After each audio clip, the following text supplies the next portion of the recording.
Bonjour, bonsoir, amis de Pépitor, c'est Denis. Donc, dites, vous me connaissez hein, si vous suivez Pépitor. On se retrouve comme d'habitude pour une petite interview du vendredi. On va retrouver un de nos intervenants qui est déjà venu 2 ou 3 fois, si je dis pas de bêtises. C'est Thierry Seguin. Thierry Seguin, pour savoir en fait si on doit changer de stratégie suivant le marché. Voilà, je laisse passer le générique et on se retrouve tout de suite.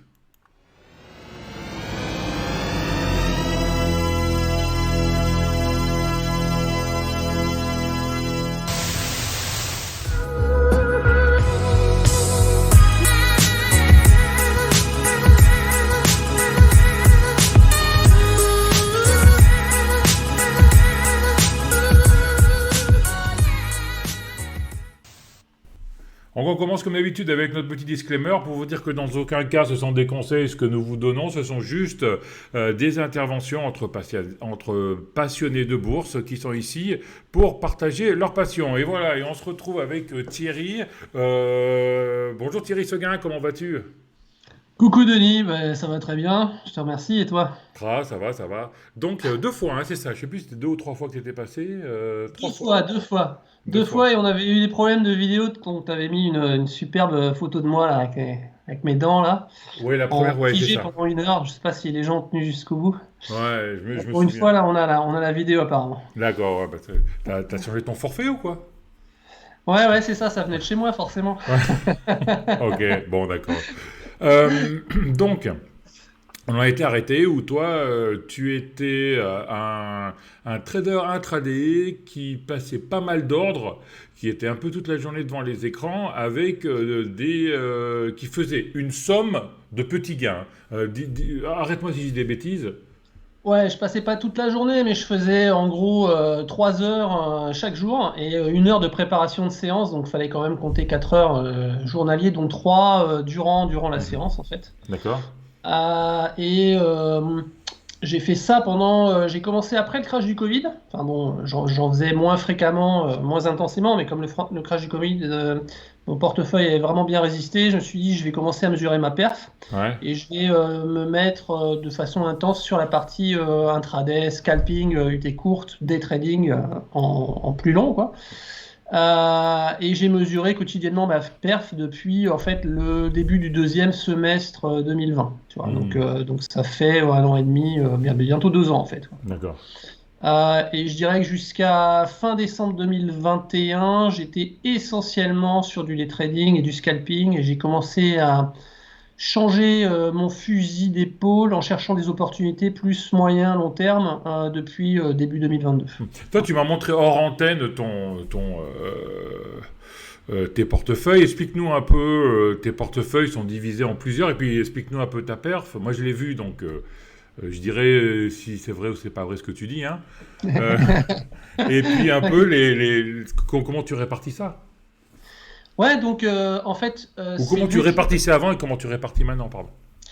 Je me dis une des grosses choses, moi, que j'aimerais avoir en fait dans cet univers boursier, c'est de la transparence Mhm. vis-à-vis de ceux qui donnent des conseils, hein, entre guillemets, ou en tout cas qui partagent leur expérience, parfois d'une façon très assurée.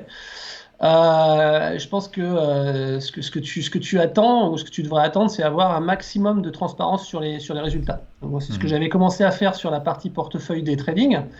Et au bout d'1 an, je me suis dit, il y a quand même des opports sur d'autres unités de temps. Et j'ai essayé de jongler à la fois sur le swing et puis sur le moyen terme.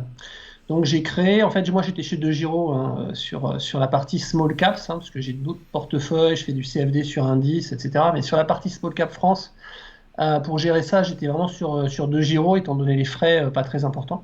Mhm. Et donc j'ai recréé en fait des sous-comptes pour pouvoir vraiment euh, arbitrer, si tu veux, une pondération d'un compte vraiment très day trading, un autre compte plus swing quelques jours à quelques semaines max, et puis un compte plus moyen terme. Et même un autre compte où je m'occupe pas du tout. C'est vraiment uniquement de la baisse de PRU et de la conservation, parce que c'est des valeurs de très long terme Mhm. avec des dividendes, fonds de portefeuille, enfin voilà. Je me suis imposé cette rigueur pour pouvoir segmenter, si tu veux, mes perfs, tout simplement, et regarder. ce qui était généré par la partie des trading, ce qui était généré par la partie moyen terme, etc. Parce que parfois, même si tu es sur le moyen terme, tu as une. En ce moment, là, je suis sur une action sur laquelle j'ai investi depuis un mois, elle a pris 50%. Donc je voulais vraiment séparer, compartimenter les différents portefeuilles pour avoir une idée plus précise de ce que je donnais sur les différentes choses. Et puis je me suis rendu compte très vite que bon, c'était quand même très difficile de trader sur vraiment toutes les unités de Ouais. temps à la fois. En plus, c'était embêtant parce que moi j'avais deux comptes aussi avant et puis c'est compliqué parce qu'il faut en fermer un pour ouvrir l'autre parce que deux gyros te permet pas d'avoir deux ouverts. Enfin, je sais pas si t'as le même problème. Moi, j'avais pas Ah, réussi à avoir les deux ouverts. Hein. J'avais non, moi j'ai pas eu, j'ai pas ce sur la même problème. Non. session, je pouvais pas avoir les deux ouverts. Alors, peut-être que ça a changé maintenant, je sais pas. Et D'accord. après, je réalisais qu'en fait, bah, je faisais du day trading sur l'un et puis du day trading sur l'autre, quoi. Ouais, d'accord. Donc non, moi je me suis vraiment imposé ça. En fait, si tu veux, en me disant, il faut pas que ça se cannibalise tes unités de temps. Si tu arrives à bien gérer ton temps et à bien t'organiser, eh ben pendant la journée, tu vas regarder des actions toutes les 5 minutes, etc. sur des unités de temps très courtes. Et puis, bah, à la fin de la journée, quand les marchés sont fermés, là, tu vas pouvoir regarder ce qui t'intéresse en swing et où tu vas attendre des clôtures au jour pour agir. Et pendant le week-end, tu vas passer 2-3 heures le week-end à regarder des clôtures hebdomadaires. Et donc, tu vas pouvoir gérer finalement différentes unités de temps sur un horizon de la semaine. Donc voilà, si tu es un vrai robot, si tu veux, et que tu veux faire du trading à la fois pendant la journée, le soir après la séance et les week-ends, tu peux. Tu vois, j'ai testé quoi. Mhm. Mais dans les faits, si tu veux, quand tu as une vie de famille et tout à côté, tu gères à peu près 2 portefeuilles sur Mhm. 3 ou sur 4. Donc en gros, Mhm. euh, j'avais toujours privilégié, si tu veux, et je passais l'essentiel de mon temps sur 1 à 2 portefeuilles parmi ceux-là. Et donc jusqu'à fin 2021, bah, c'était essentiellement le day trading donc, qui l'emportait. Et puis j'ai changé mon fusil d'épaule, pardon. D'une part parce que bah, sur des gyros, moi, comme tu le disais au début de l'interview, enfin, je faisais vraiment j'avais des petites lignes, tu vois, et je faisais beaucoup d'ordres en gagnant, mais des trucs de peanuts, tu vois, puisque au total, mon capital sur cette partie-là, je veux pas qu'il dépasse à peu près 40 000 euros, donc c'est pas un Mhm. gros portefeuille, hein. Dès que je dépasse 40 000, je prends mes gains. T'as vu, je t'ai envoyé Mhm. les photos d'écran. J'ai dû commencer avec 10 000 euros en juillet 2010. J'ai apporté un peu de cash progressivement. 2010 ou Euh, 2020? 2010. en 2020, 2020, pardonne-moi, ouais. pardon. Évidemment, en 2020. En 2020, ouais, c'est les neurones qui Ouais. commencent à partir. Et au total, ça fait pas tout à fait 2 ans. Là, aujourd'hui, je gère toujours un peu moins de 40 000 euros parce que je récupère, en fait, dès que je dépasse 40 000, je récupère sur le portefeuille. Et j'ai fait à peu près 25 000 euros de gains. D'accord. Donc, sur une perf moyenne, sur le day trading, ça devait être 5% par mois à peu près, mais très régulière, quoi. Ouais. Voilà. C'est bien ça. Euh, et donc là, en fait, je le faisais parce que j'ai une façon de. Alors, j'avais une façon de trader qui était très résiliente parce que en fait, je m'aidais pas mal des carnets d'ordre et j'avais pas de problème à prendre mes bénéfices au bout de ne serait-ce que 2%, tu vois, de gains. Ouais.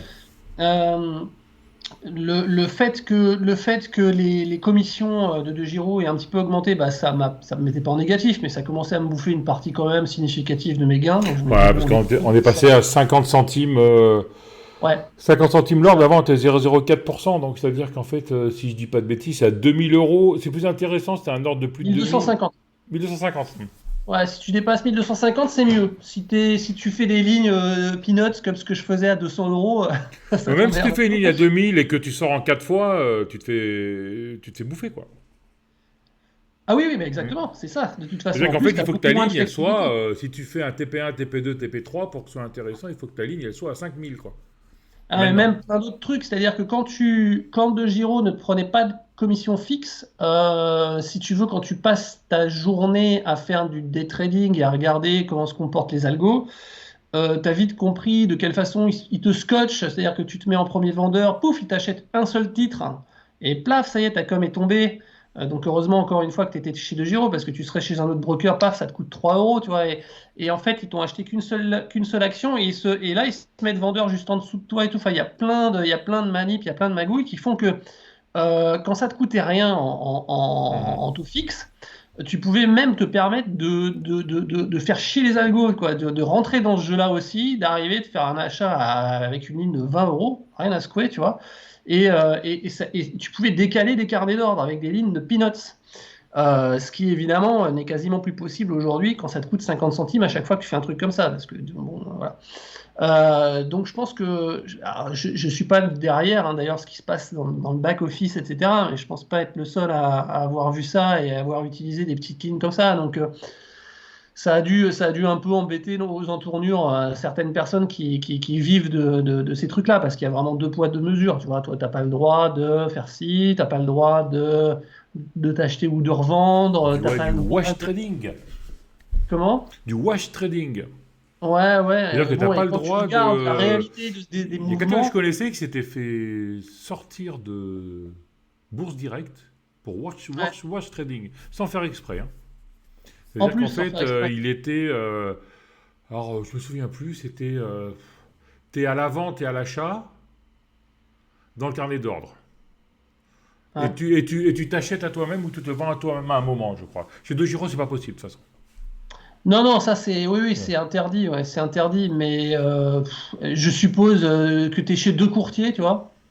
Et qu'est-ce que le premier courtier sait que tu as acheté tes propres actions au deuxième, tu vois. Ouais, Bon. c'est vrai que lui, en tant que Mais je parle pas des particulier, particuliers, hein, encore une ouais, c'est fois, vraiment moi, que un particulier. lui, en tant que particulier lambda, il s'est fait lever. Mais c'est vrai que ceux Ouais. qui ont des robots et tout ça, qui ont 8 courtiers, ils font ce qu'ils veulent. Et puis Ouais. même, enfin, je veux dire, en interne, je sais pas trop ce qui se passe. Moi, j'ai vu des trucs trop bizarres. Ouais. Où ça n'a aucun sens quand tu as un spread de 8% et que tu vois à une action près à 10h05, tu vois, le truc vendu 2000 titres à 10, et puis hop, 2000 titres à l'achat à 11. Enfin, tout est fait, si tu veux, pendant 20 minutes, une période de 20 minutes, pour que tu vendes un max de titres au plus bas Hmm. et que tu en rachètes juste après au max au plus haut avec un spread pareil, et avec des quantités équivalentes. Enfin, j'en sais rien, hein, j'ai rien de. Si tu veux, Hmm. je suis pas derrière. Mais je me dis, c'est très très étrange. C'est très étrange, c'est complètement. Si tu es vendeur, ton but c'est quand même de maximiser ton gain, c'est pas de vendre le plus bas possible à une action près et réciproquement, quoi. Ouais, c'est Donc il y peut-être a des les trucs market très makers bizarres. aussi, hein. Ils sont là aussi pour donner du volume, hein. Donc, quand ils achètent d'un côté, ils doivent vendre de l'autre. Enfin, je sais pas. On n'est pas spécialiste. On sait pas, voilà. Ouais. Moi, je sais pas. Il y a J'ai des juste, doutes. Il à y a des force doutes, on va d'observer, dire. tu Ouais. vois, Ouais. je me suis dit, il y a des trucs très très curieux quand même là. C'est au-delà du bon sens Ouais. en ce qui me concerne. Donc, sauf évidemment si je suis dans la partie qui est de l'autre côté du truc, quoi, là, Hmm. qui est toute contente. Donc, voilà. Mais après, voilà, je suis pas dans le back office effectivement. Mais donc, si tu veux, toutes ces choses-là qui me permettaient de générer en fait une performance très stable, donc qui m'allait bien en fait, parce que j'avais très très peu de drawdown en fait, j'avais une perf très très linéaire de mon Ouais. portefeuille comme Ouais, ça parce que pendant 10 le ans. soir, t'étais cash, en fait, tous les soirs presque. C'est ça, pas 100% cash, mais j'étais jamais à plus de 20% overnight. Mhm. Voilà. Donc j'étais à 80% cash. Et c'est ça aussi qui me faisait, parce que je suis un petit peu prudent, voire parano, vu mes expériences de vie sur d'autres domaines, où Mhm. j'ai croisé des trucs, des faillites, des machins comme ça. Je privilégie quand même le retour du capital avant du retour sur le capital, quoi. Mhm. Et quand tu es à 80% cash tous les soirs, bon, t'as pas envie de dépasser de trop la fenêtre de couverture qui est garantie Mhm. si jamais ton broker fait faillite, ou Mhm. etc. Bon, c'est pour ça que j'ai jamais vraiment été confort à dépasser 50 000, tu vois, sur ce segment-là, sur des brokers qui sont basés en France, etc. Enfin, je diversifie un peu, tu Surtout vois. que, surtout que ça a diminué, hein. De Giro, c'était 100 000 euros, maintenant c'est 20 000, hein, les comptes C'est assurés. c'est ça, on est passé à 40 et puis à 20 là, avec leur nouveau. Encore une fois, il faut les regarder entre les lignes. Alors, je suis pas sûr à 110% quand même. À chaque fois, je préfère parler sous le contrôle de. Voilà. Donc, que chacun aille regarder Ouais. soi-même ce qui est mis en place aujourd'hui, au moment où on fait la vidéo.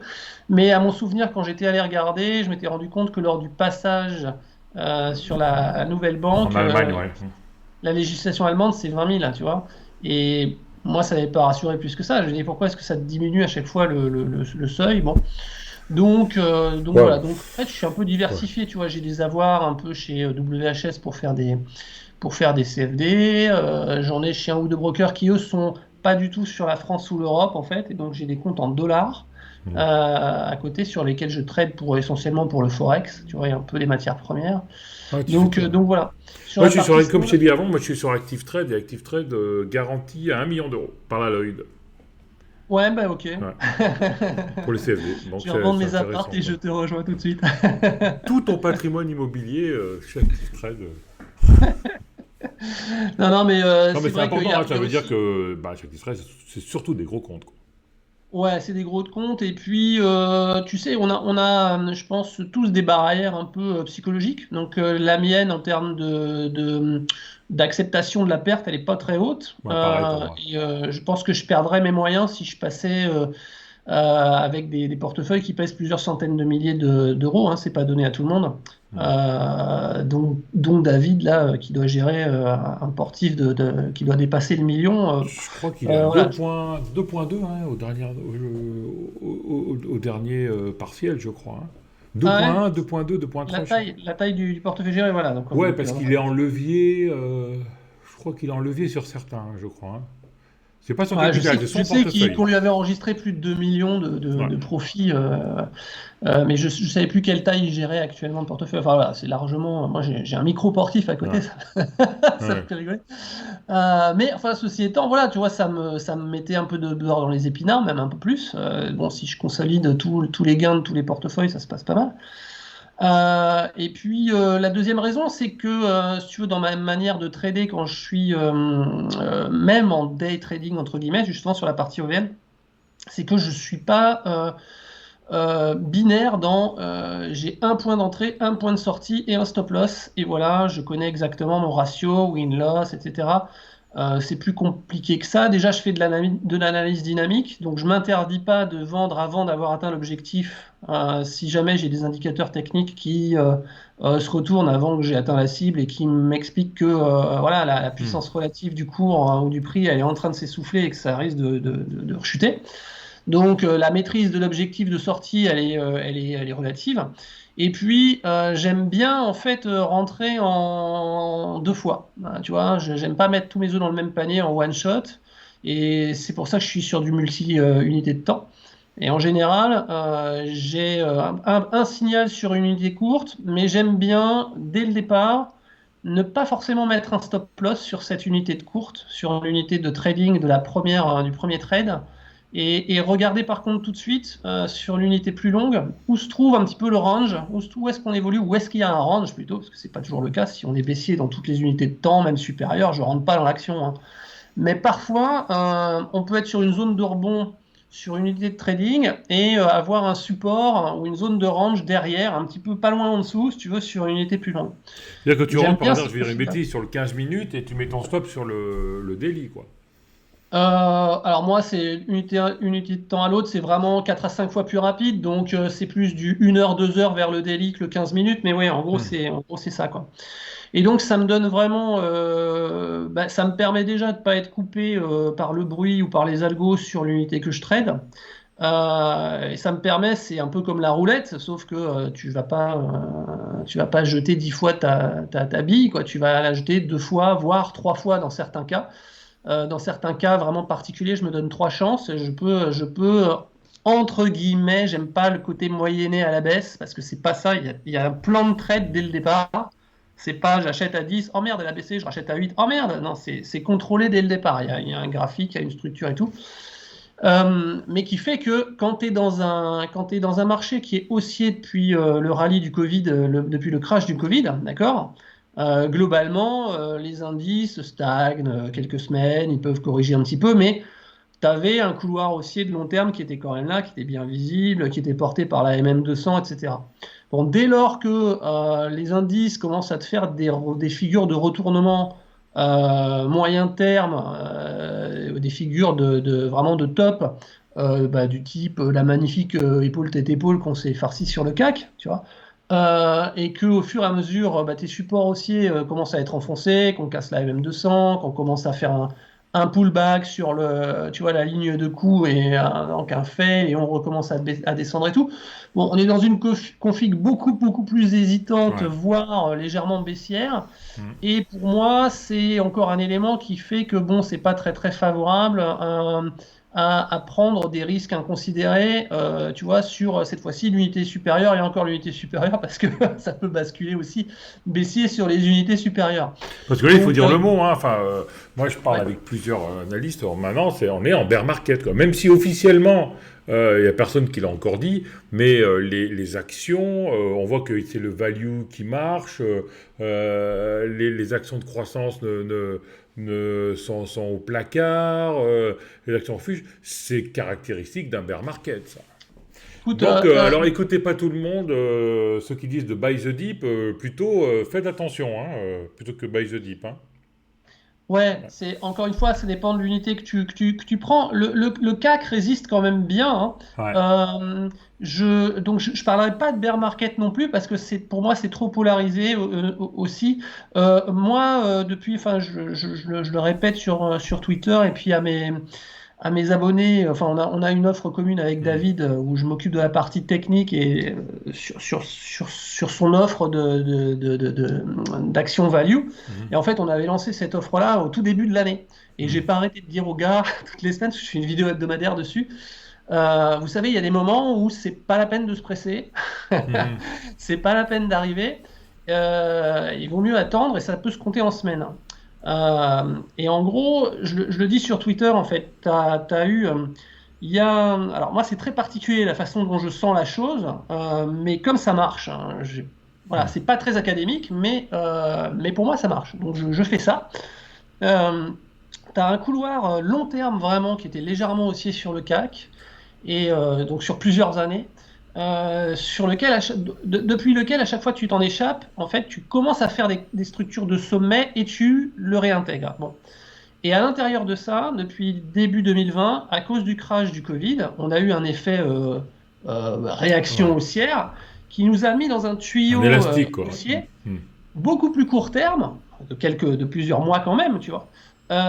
Mais qui, bah forcément, à un moment, il allait falloir choisir entre la pente du canal haussier court terme du rallye Covid et puis ce trend beaucoup plus lent, beaucoup plus long sur une dizaine d'années du CAC 40. Et en fait, alors on a eu la guerre en Ukraine, donc ça nous a fait clairement enfoncer le support de l'ETE et puis ce canal haussier court terme, enfin entre guillemets court terme, Mhm. moyen terme plutôt, voilà, moyen Mhm. terme. Euh, on a rebondi, techniquement c'est très propre, en fait on a rebondi au-dessus du point de rupture, on est revenu chercher le fantôme de l'ancien support qui est devenu résistance. Et là depuis en fait 5-6 semaines, tu fais du ping-pong entre les deux couloirs, c'est-à-dire que tu es juste au-dessus de l'ancienne résistance du gros couloir pépère de long terme. Donc tu veux pas le réintégrer, tu veux pas, les Mhm. bols se manifestent pour essayer de monter, de continuer le trend du truc bleu, et tu es en dessous de l'ancien support du bleu. Et ça, c'est vraiment une zone de remous. Enfin, j'ai vu ça tellement, parce que j'ai fait énormément d'intraday sur les indices, sur du court terme, donc des configs comme ça.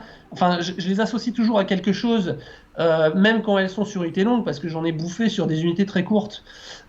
Et donc, je me suis dit, ça, c'est une grosse zone de remous. En plus, on a une résistance qui est haussière, un support qui est légèrement baissier. Donc, c'est très, très propice au faux départ, tu vois, avec si les mecs mettent des horizontales, ah, ça y est, on a dépassé, paf, et puis tu te fais couper direct. Et c'est ce qui se passe quand même depuis 2 mois Mhm. maintenant. Donc je suis en attente. Enfin, sur les indices, je joue cette config en fait. Moi, je Mais fais sur du les actions, range. alors, pour revenir, on Ouais. en était. Donc, tu étais en intraday et maintenant, tu es plutôt en swing, alors, hein, au niveau des actions, ou comment ça se passe?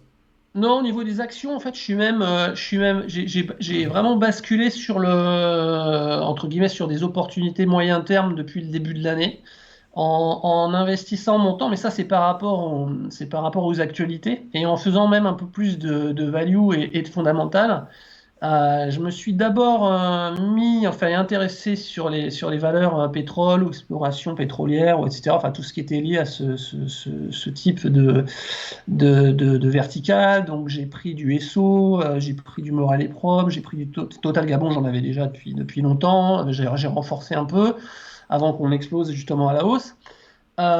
Et en gros, si tu veux, depuis fin 2021, début 2022, je ne sais pas s'ils sentaient venir les conflits avec l'Ukraine, etc. Mais de toute façon, bon, tu as un trend.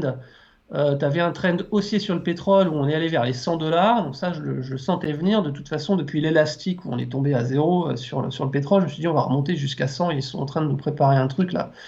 Donc j'ai joué ça. Et bon, une fois que Esso et d'autres ont vraiment sont bien montés, j'ai pris une grosse partie de mes bénéfices dessus. Hein, j'avais du mal à me sentir confiant, vu la vitesse à laquelle c'est monté. Et je me suis dit, tu vas aller regarder sur les autres matières premières, parce que j'ai fait aussi beaucoup de matières premières à un autre moment de ma vie.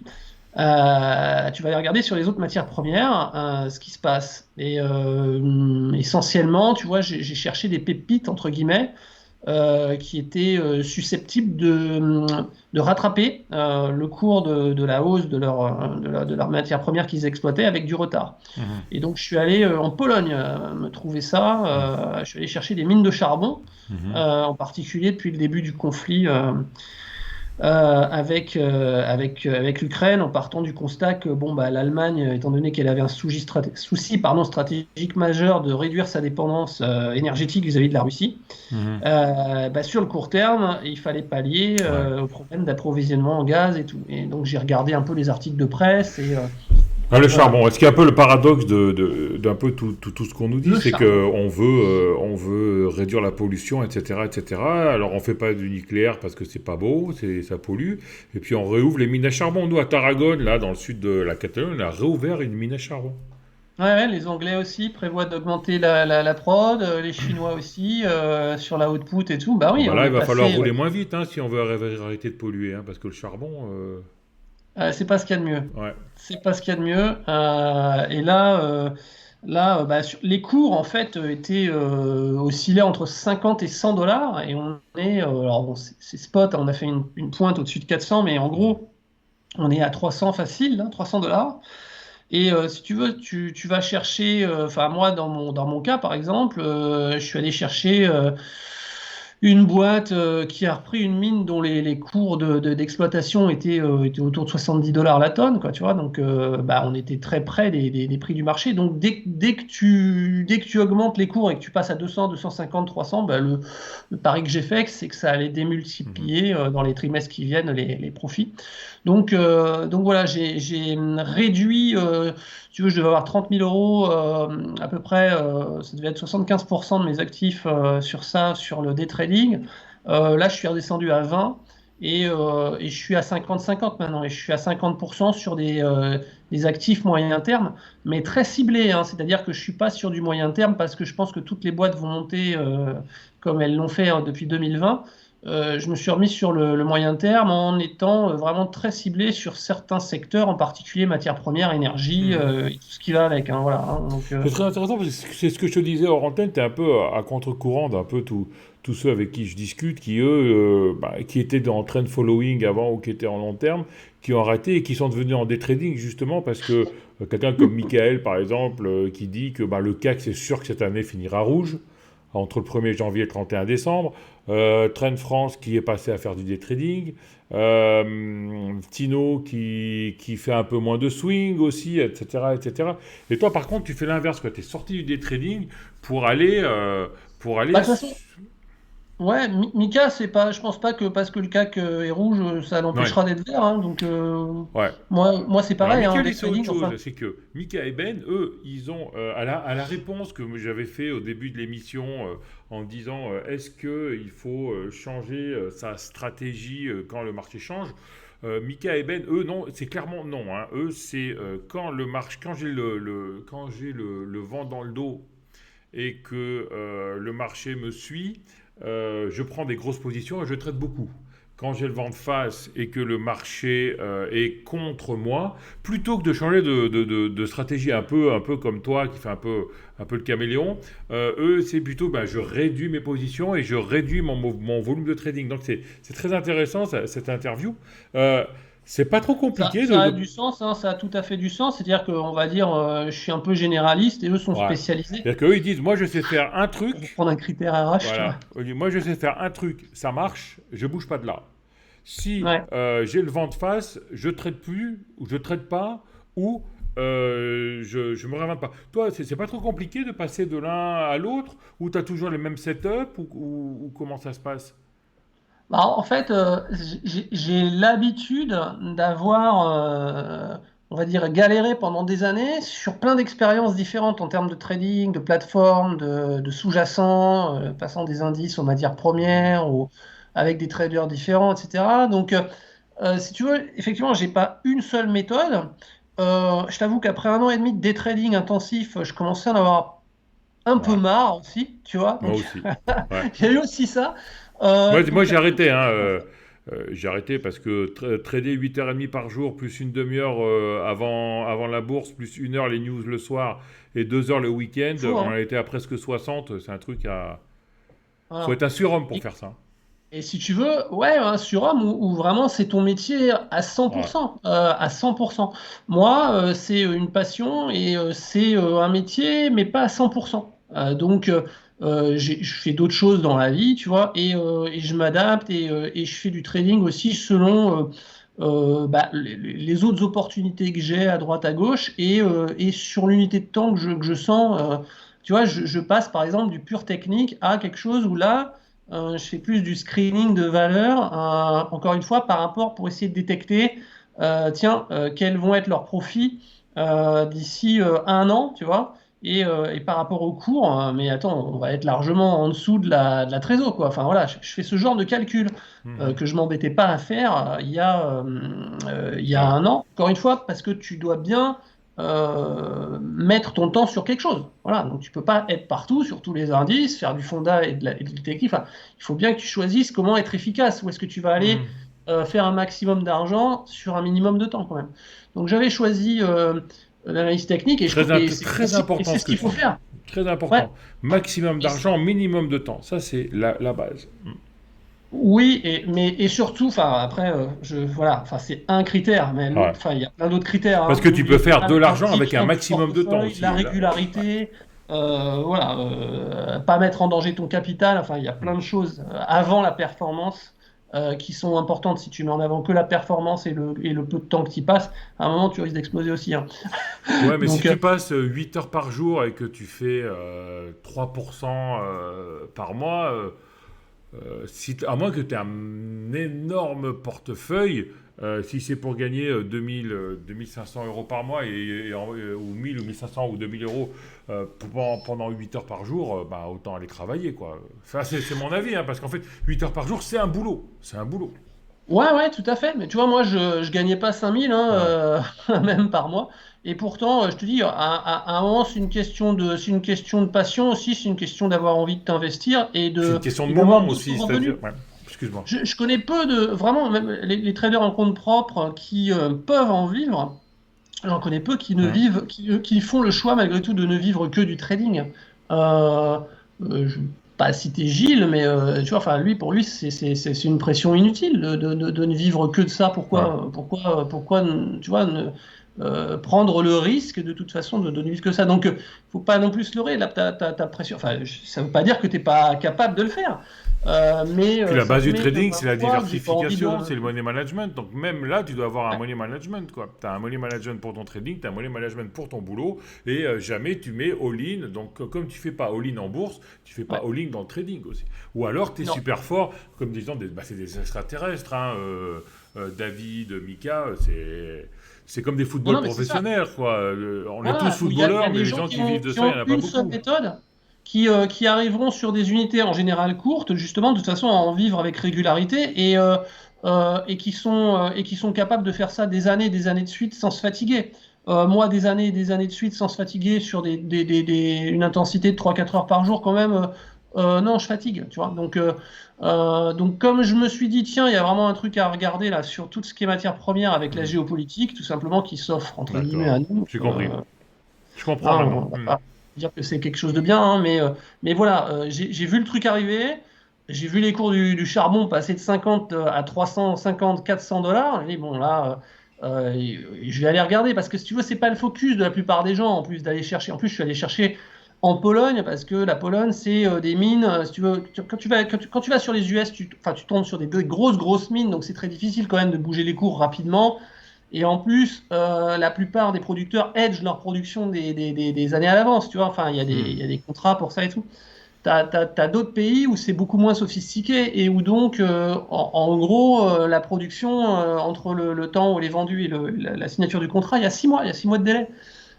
Donc là, je pense que les hausses sur les Mhm. bénéfices, à partir de la fin de l'année prochaine, on verra, c'est ce que j'anticipe, hein, faut transformer l'essai, mais pour l'instant, ça monte bien, donc on verra, mais voilà, c'est ce genre de choses que je recherche, alors pas que sur le charbon, mais je passe un petit peu plus de temps toutes les semaines là, à regarder tranquillement, tiens, est-ce qu'il n'y a pas un truc sous-valorisé par rapport à sa perspective d'ici un an et demi, donc ça me Mhm. permet de lever le pied sur le court terme, tu vois, et de faire, bah, t'as vu, hein, je t'ai envoyé les photos, hein, Mhm. des perfs.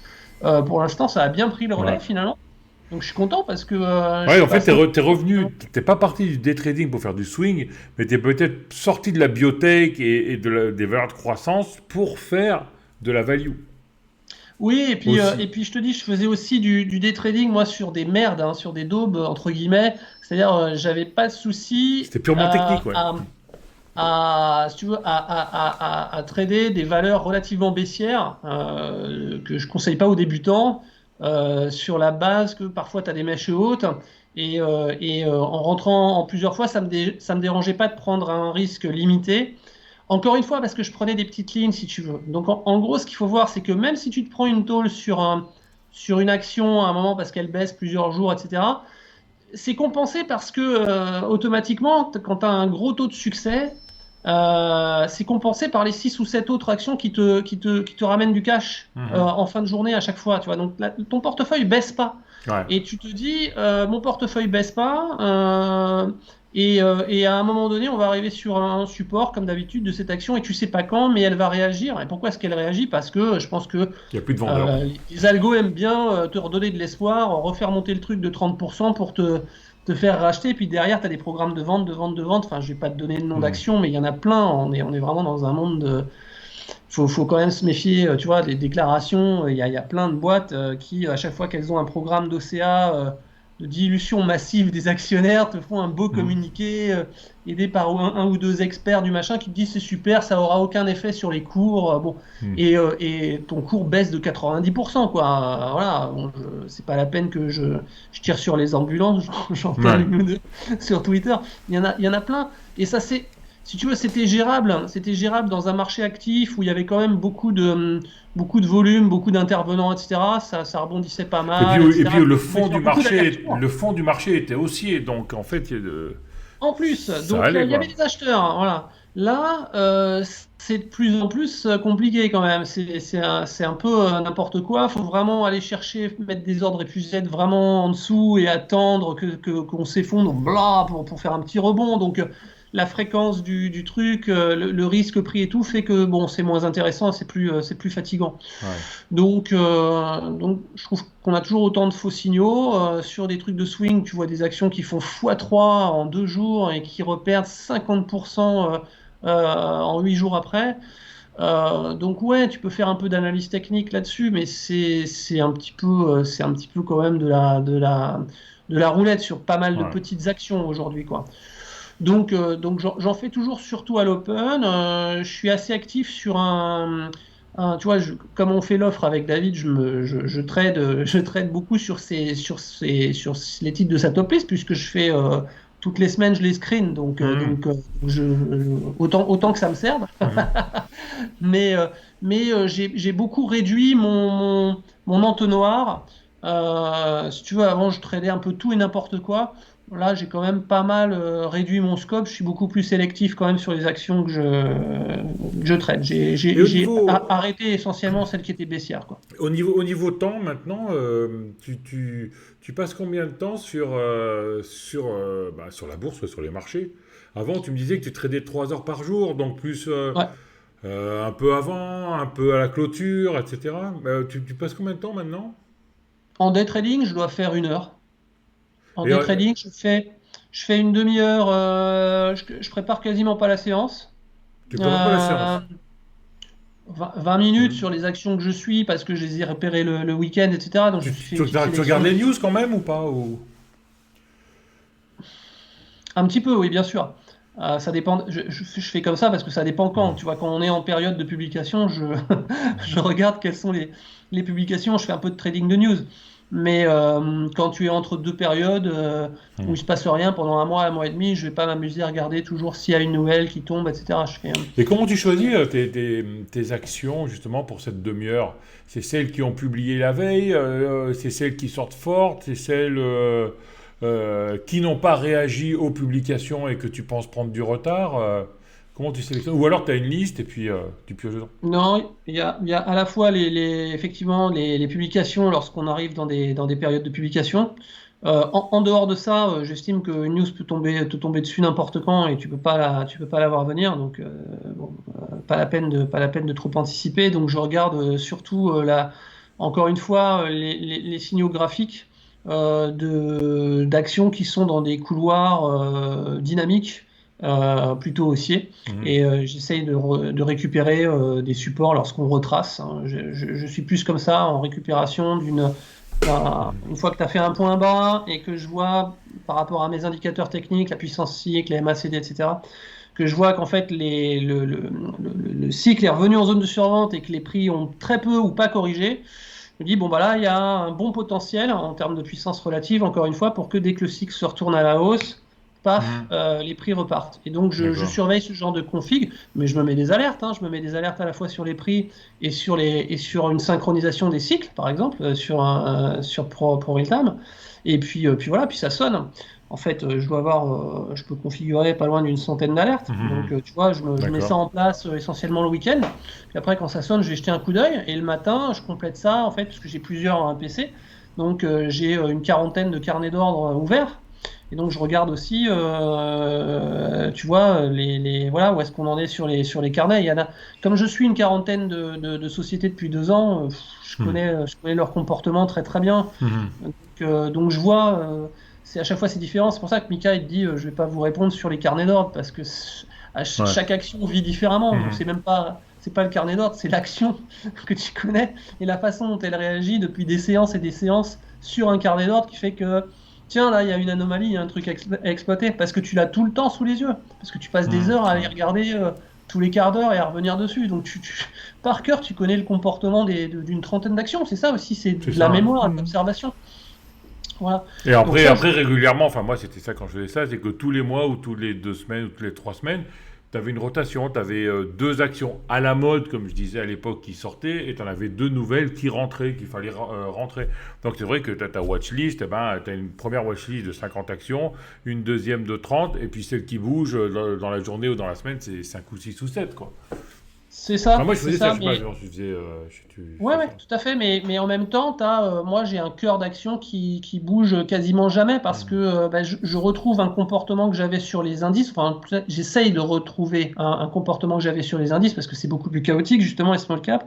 Donc, c'est de retrouver une routine, c'est de retrouver une habitude. Si tu veux, c'est le chaos. Donc, toi, il faut que tu aies une stratégie de trade qui bouge pas. Si tu incarnes pas la stabilité dans le chaos qu'il y a autour, c'est foutu. Mhm. Donc il faut que tu aies des routines, il faut que tu aies des réflexes, surtout sur des unités de temps courtes, qui soient les mêmes parce que tu sais que ton système il marche. Donc il faut que tu essayes quand même de retrouver une certaine routine. C'est pour ça que je te dis, quelqu'un qui est spécialisé, c'est très bien, j'ai aucun problème avec ça parce que c'est ce qu'il faut, c'est ce qu'il faut, c'est être spécialisé. Se spécialiser, ça veut dire connaître parfaitement ta méthode. Tu vois, le sabre du samouraï, tu l'as fait Mhm. 50 000 fois, donc tu sais faire telle attaque, quoi. Et c'est de la répétition. Donc si Ben et Mika et plein d'autres connaissent parfaitement leur méthode et que ça marche, ben ouais, il n'y a pas de, il y a pas de, il y a pas de débat, quoi, il n'y a pas de souci, c'est très bien, et c'est pour ça que ça marche et qui Mhm. sont, hein, qui font de la perf. Moi, je suis humblement plus généraliste, c'est-à-dire que je suis pas forcément l'expert ultime dans chaque stratégie. Euh, Mais c'est vrai que j'ai deux, trois cordes à mon arc pour des scénarios de marché différents ou des environnements différents. Et je jongle un peu de l'un à l'autre selon les unités de temps et tout. Et là, je te dis, j'ai arbitré. Je me suis dit, les matières premières, j'ai mis un gros paquet hein, sur mes mines, hein. Donc on va voir. Hein, Mhm. là, Boomer, et c'est pas un conseil, hein, tu l'as dit au début de la vidéo. Hein. Moi, je l'ai acheté en toute transparence. J'ai acheté ça vers 24-25 zloty. Là, on est à 35-36. Mhm. Donc je sais pas parce que je les ai achetés à 24-25 et que j'en ai racheté un peu. Je dois être un PRU de 26-27 que je conseille aujourd'hui. À qui que ce soit d'acheter Mhm. ça au cours où c'est pas du tout ça, mais c'est voilà, j'ai arbitré différemment parce que j'ai aussi l'habitude que ça marche dans certains contextes. Mhm. Euh, Ça, c'est une expérience personnelle. D'accord. Donc, pour l'instant, je joue ça, puis peut-être qu'après après 6 mois, je me remettrai sur le court terme. Mais pour l'instant, j'ai quand même l'impression, si tu veux, que euh, euh, enfin, il y a des opportunités de croissance importantes dans certaines matières premières. Il faut aller regarder au niveau fondamental, en fait, quelles étaient les perfs des dernières années Mhm. sur ces boîtes-là et ce qu'elles risquent de générer avec les cours qu'on a aujourd'hui qui n'ont aucune commune mesure avec ce qu'il y avait il y a 2 ans. Voilà. Mhm. Et je pense que pour certaines boîtes, c'est pas encore pris en compte. C'est loin d'être pris en compte. Maintenant, voilà, on verra, mais à chacun de faire sa due diligence. Et tu vois ton trading évoluer vers quoi? Toujours continuer dans ce sens, plus swing moyen terme? Est-ce que tu es mieux déjà parce que ça te libère du temps, ou est-ce que tu préférais le trading avant qui était plus émotionnel Moi, et excitant, quoi? mon problème en trading, c'est que j'aime pas la routine. Ouais, Il y a Bernard qui va me tuer là. ouais. Mais donc j'aime bien changer justement un petit peu d'unité de temps et de support, etc. des fois. Donc c'est pour ça que j'ai mis aussi beaucoup de temps à faire des progrès, je pense, parce que au lieu de rester toujours sur le même machin, là, tu vois, je passais d'un truc à l'autre. Alors, en même temps, à l'arrivée, au bout de beaucoup plus de temps, ça me permet de sauter un peu comme ça du coq à l'âne. Donc, je ne sais Mhm. pas du tout ce que je vais faire demain. Ça dépendra complètement du marché. Tu vois, je veux dire, la plus grosse, les plus grosses perfs que j'ai faites en 2020, c'était complètement inattendu. J'aurais jamais pensé que ce serait possible. J'ai fait x2 sur des contrats pétrole en 20 minutes de temps. Mhm. Le pétrole a été multiplié par 2 entre le moment où je l'ai acheté et le moment où je l'ai revendu sur des contrats futurs. J'ai dû Mhm. l'acheter à 6 dollars et le revendre à 12. Je me rappelle Mhm. encore. Je dis, c'est pas possible. Donc, jamais j'aurais pensé que les contrats allaient être même en négatif à cause de, tu sais, des problèmes de livraison et tout. Mhm. Bon, donc il y a des choses comme ça, c'est pas du tout prévisible et c'est pour ça que je garde toujours un peu de cash au frais parce que ben, je me refuse d'être monomarché uniquement enfermé sur des small et mid cap en France, tu vois. Non, t'as trop de C'est possibilités, super, donc c'est faut très aussi compliqué ce aller que là où tu fais, l'action hein. se passe. C'est super, mais c'est très compliqué. Moi, j'avais essayé de le faire. Quand tu connais une action, quand tu connais un marché, c'est très compliqué pour te réhabituer à un autre après, hein. Les cryptos, C'est les indices. ouais, les règles sont différentes. Ouais. Les règles sont différentes. Ouais, je traite pas de la même façon selon l'unité de temps ou si c'est un indice, et même sur les indices. Tu traites pas de la même façon le DAX, le Dow, le CAC, enfin, il y a Ouais. des indices plus nerveux, c'est pas le même pas, enfin, voilà, donc je pense que quelqu'un qui arrive à se spécialiser, enfin, il y a du pour et du contre, voilà, c'est tout, quoi. Ouais. Un spécialiste va faire comme Mika te dit, je pense que quand ça va être un peu en difficulté par rapport à sa stratégie, ben, il va savoir baisser la voilure, et au contraire, remettre le paquet. Tu sais, c'est la stratégie du poker, c'est un joueur serré agressif. Tu Mhm. vois, quand tu as une main de merde, tu vas pas, le but, c'est pas d'entrer dans toutes les mains avec un 2 et un 7 dépareillés quand tu sais pas jouer, quoi, tu vois. C'est de, par contre, c'est de choisir sélectivement les mains où tu penses vraiment avoir un avantage. Et là, par contre, tu les lâches pas et tu y vas agressivement. Je fais Mhm. toujours des comparaisons avec le poker parce que j'ai fait un peu de poker. Mhm. C'est pareil, quelqu'un qui s'en sort bien en trading, c'est quelqu'un de serré agressif. C'est quelqu'un qui va pas mettre, ouais, je mets un jeton pour voir. Ah merde, je suis coupé. Ah, encore un jeton. Ah non, et tout. Et tu repères Mhm. en 10 trades ce que tu as gagné sur le gros coup de la semaine d'avant parce que Mhm. tu surtrades, tu as trop envie et tout. Ouais, le Non, FOMO, ouais. en observation et tu rentres parce que les conditions sont là, le prix est venu à l'endroit, tes indicateurs, enfin tout est OK. Et là, par contre, tu mets le paquet, tu vois. Donc, les conditions de marché, c'est pareil. Il y a des moments où tu sais que ta stratégie, elle va pas être forcément optimale. D'ailleurs, tu le vois parce que en termes de redondance, ta perf commence à peut-être pas être aussi bien et tout. Enfin, normalement, tu as tes KPI qui te permettent de monitorer ce que tu fais. Et puis dès que les conditions de marché redeviennent favorables, tu t'y remets parce que tu sais que c'est cyclique et tu sais que ça va pas toujours être comme ça. Si le marché t'apprend un truc, le trading t'apprend un truc, c'est que les conditions elles changent tout le temps. Et que voilà, c'est une espèce de grande roue, quoi.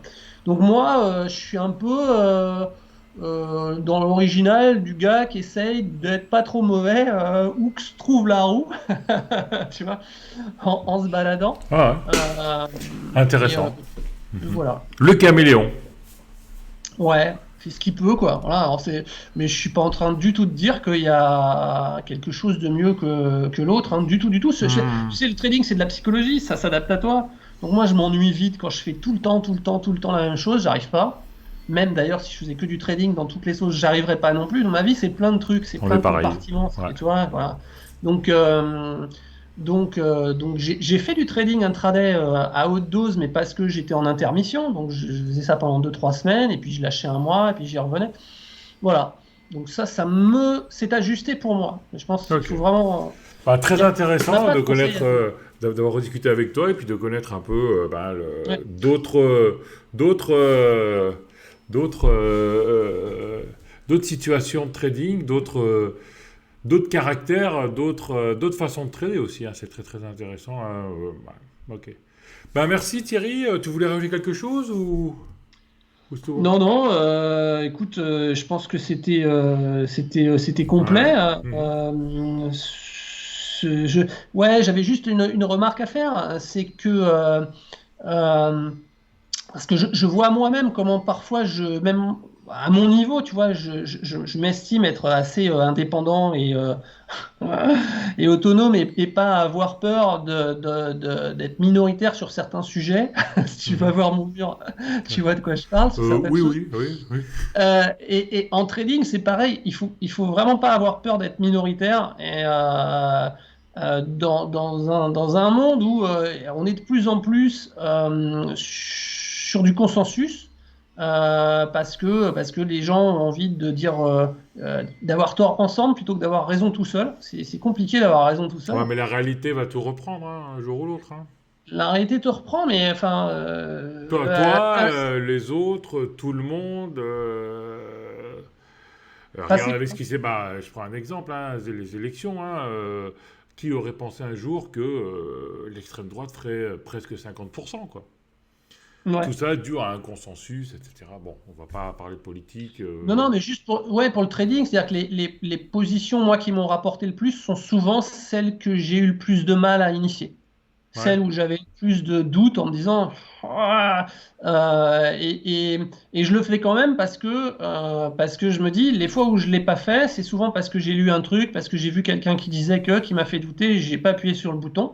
Et c'est là que j'aurais pu faire le plus de gains, quoi, tu vois. Mhm. Donc, ça ne veut pas dire, yallah, je mets pas en place mon filet de sécurité, j'oublie le risk management, le money management du tout, hein, Mhm. Mais je pense qu'il faut pas avoir peur d'être minoritaire, puisque finalement, les plus gros mouvements de marché, c'est quand tout le monde a tort, hein. La majorité se fait emporter, et c'est pour ça que ça crée le mouvement et la panique, etc. Donc c'est souvent quand le vent souffle le plus fort de derrière qu'il faut se dire, bon, bah, allez, je commence à prendre une position dans ce truc-là. Voilà, Ouais. j'y pense, ça m'est Ok. encore arrivé. Voilà. Super. Bon, merci Thierry. Et Ouais. puis, bah, tu reviens quand tu veux, hein. Pépitor est ouvert, hein. Ok, à- bah pas trop souvent quand même, on va pas saouler les gens On tous parlera les jours. politique la prochaine fois si tu veux, hein. Comment? On parlera politique la prochaine fois si tu veux. Ah ouais, ouais, non, non, en ce moment, non, faut pas, c'est trop polarisé tout ça. Moi, j'essaye juste d'être sur la voie du milieu, tu vois, d'essayer de Ouais. trouver un truc un peu Ah bah, la voix du milieu, maintenant, il n'y en a pas modéré beaucoup, hein. entre deux images du monde très, très, très antagonistes en ce Ouais, moment sur ce qui se passe, sur les événements, et qui ont sûrement chacune une partie de vrai en ouais. plus. Si tu l'as Et trouvé, la dès que voix tu du essayes milieu, de tu me diras où délire, elle est, parce que moi, je la vois pas. Hein. Moi, je vois que des voix extrêmes. Hein. Je la vois pas, la voix du milieu. Hein. Faudra que... ah ouais, bah, ouais, moi je vois beaucoup de voix extrêmes, c'est ça, qui te disent, tu te dis comment tu peux dire un truc comme ça alors que t'es pas du tout de l'autre côté, t'es juste en train de dire c'est peut-être pas soit tout blanc, soit tout noir. Donc, Ouais. ça me rappelle d'autres épisodes sur d'autres trucs il y a pas longtemps. Mais c'est dur, je trouve, de prendre du recul calmement, de regarder des deux côtés ce qui se passe et d'essayer de mettre un peu d'eau dans le vin. Voilà, Et puis c'est vraiment surtout, difficile. éteignez la télé. Ouais, ouais, ouais. Bon, allez, merci Thierry, on va pas continuer là-dessus, parce qu'après, Voilà, ça marche. Non, on non, va se mais faire beaucoup d'amis. voilà. Allez, ciao Thierry, Très bon merci. après-midi. Ouais, bonne Ciao, journée. ciao. Ah, comme d'habitude, si vous avez aimé, mettez des pouces bleus, laissez vos commentaires, abonnez-vous à la chaîne. Et on a toujours l'abonnement au salon de Michael et Tino, et le formation et le coaching Tino. Merci, ciao à tous.